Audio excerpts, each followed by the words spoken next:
Bonjour à tous, édition spéciale. C'est donc à 19 h hier soir que Santos Mirassira est sorti de la prison de Madrid où il était incarcéré. Vous le voyez sur ces images signées Patrick Bossy. Le supporter marseillais a donc été libéré sous caution en attendant l'appel. Il a pu rejoindre Marseille tard dans la nuit. La journée d'hier aura en tout cas été riche en émotions pour Santos, sa famille et tous les supporters. Je vous propose tout de suite de revivre cette journée avec notre envoyé spécial sur place, Patrick Bossy. Montage, Karen Gringer. Bonjour. Bonjour. Bienvenue à bord. Vous êtes combien, s'il vous plaît? Allez-y, allez-y. Tout à l'heure. Avec plaisir.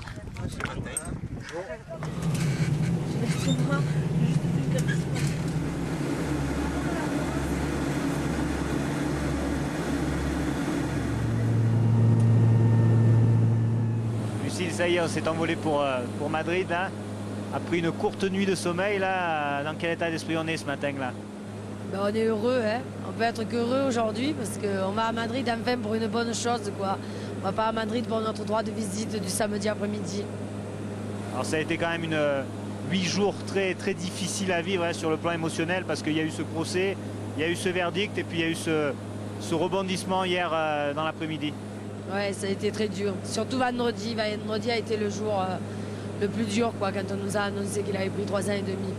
Raconte-nous un petit peu le programme. Dès qu'on arrive, direction Estrémera, alors. Ben, je pense que l'avocat va nous attendre avec un petit peu de la famille, quoi. Et puis après, en fonction de l'heure où il va sortir, ou l'heure où il va être... oui, on va aller à Estrémera, quoi. Dans quel état tu penses que tu vas le retrouver ce soir, là, cet après-midi? Je pense qu'il va beaucoup pleurer. Comme nous tous, d'ailleurs. Dernier décollage pour l'instant pour aller chercher Santi. Il sera dans l'avion en retour avec nous ce soir. C'est une grosse émotion, j'imagine, pour toi. Oui, très grosse. J'ai quand même la boule au ventre, hein. Pas la même que quand je suis partie au procès, mais je suis très anxieuse encore et je sais que je vais le retrouver. C'est pas la même angoisse, c'est pas le même stress, mais c'est de la joie qui est là et qui va sortir dans peu de temps et j'ai hâte de le retrouver. Hier, tu l'as eu hier soir, hein, toi, Santi, au téléphone. Comment il a réagi un petit peu à cette superbe nouvelle? Ben, très bien, comme nous tous, hein, ses premières paroles, ça a été ça y est, je suis libre. Donc, et après, il m'a dit qu'il en effet, il avait appris par le télétexte dans sa cellule à 4h30 et que la consul était passée le voir pour lui confirmer la nouvelle. Et il était très heureux, il est très impatient de nous voir et de sortir. On s'est juste dit, voilà, demain on vient, on part très tôt, on vient te chercher. Les banalités, il a parlé à Adrien, j'ai passé Anthony, le jeune qui le remplace au Méga depuis 2 mois. Et bon, c'est allé très vite parce qu'il n'avait pas trop de temps non plus, donc on est allé à l'essentiel. C'est un grand jour, mais j'imagine lui dans sa tête, à l'heure actuelle, comme il doit être, l'arrivée de sa femme, de sa soeur qui s'est battue, sa famille. Je ne sais pas s'il sait que s'il y a un représentant du club, peu importe, que ce soit moi ou qui que ce soit à l'OM, mais je crois qu'il va avoir chaud au cœur, Santos.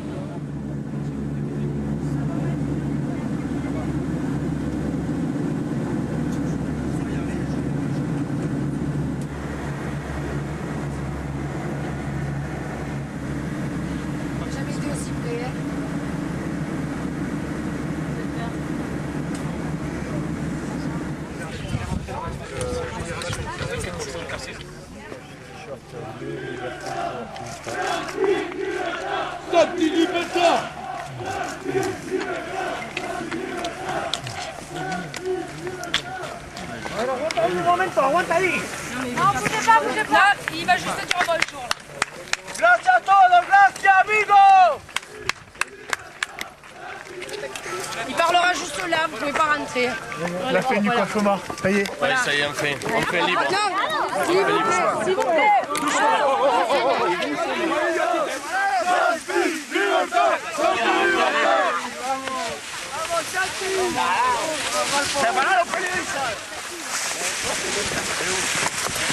Santos, comment vous le sentez?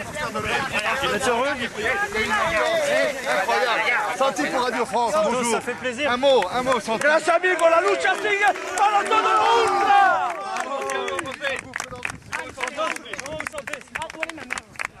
Allez Santi. Comment vous sentez-vous?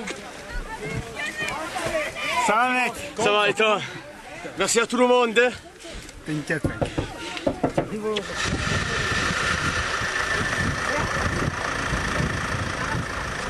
Bonjour monsieur Diouf. Ça va très bien maintenant, merci beaucoup. J'ai retrouvé ma famille, j'ai retrouvé ma liberté. Et c'était l'essentiel et je vous remercie de votre appui et de tout le monde.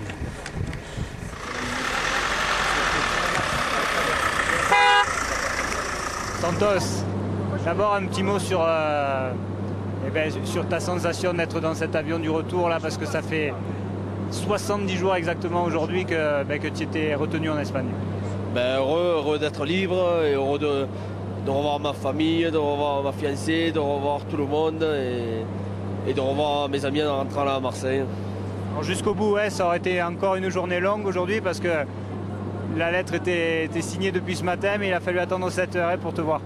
Encore les formalités administratives, et il a fallu attendre l'heure pour les papiers. Et pour moi, ça m'a paru long, très long, parce que le temps il défilait très doucement. Là.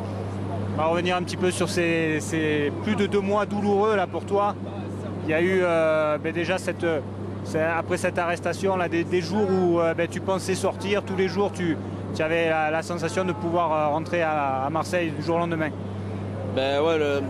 Tant qu'il n'y avait pas de décision ou quoi, c'était ça qui a été le plus dur. Parce qu'à chaque fois, il y avait des reports, et c'est des reports non, dans 2 jours, des reports non, dans 2 jours. C'était à chaque fois, tu es là, tu dis non, dans 2 jours, j'aurai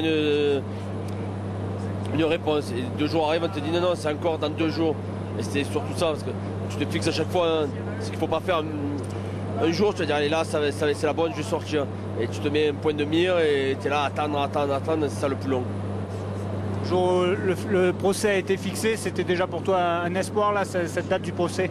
Parce qu'avec tout ce que l'avocat avait fait, tout ce qu'on avait parlé, on avait un dossier quand même qui paraissait assez solide. Et donc on avait quand même une date assez rapide. Donc, avec la rapidité, on s'est dit, c'est peut-être un bon signe. Alors est-ce que tu sentais monter toute cette mobilisation du côté de Marseille, là, de tous les groupes de supporters pendant 2 mois, ça a été vraiment des Santos à chaque match à l'extérieur, au Vélodrome. On a pensé à toi tout le temps. Les premiers temps, j'avais aucun contact parce qu'il y avait des difficultés pour communiquer avec l'extérieur. Et après, au fur et à mesure, j'étais au courant avec mon ami, avec ma famille. Et après, tous les gens qui écrivaient aussi, ils envoyaient des photos, ils m'expliquaient un peu ce qui se passait. Donc j'étais beaucoup en contact avec l'extérieur. J'ai vu toute cette mobilisation qui s'était faite autant à Marseille, en France et aussi à l'étranger. Alors il y a eu ce verdict très sévère. Tu as dû l'apprendre, j'imagine, avec beaucoup de difficultés. Malgré tout, tu as continué quand même, tu as réagi très vite face à ce verdict. On va dire les quelques heures juste après, moralement, j'en ai pleuré.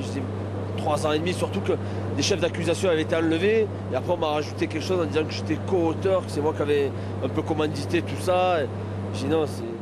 Mais bon, après, l'avocat est de suite venu me voir, il m'a remonté le moral, il m'a refait voir le travail qu'il était en train de faire, on pouvait faire appel, et que l'appel encore, il y avait du boulot derrière, et qu'il ne fallait pas baisser les bras. Tu t'attends à quel accueil là, en arrivant à Marignane? Je pense très gros. Donc ça me fera plaisir de revoir tout le monde et de déjà commencer à remercier les gens qui sont là.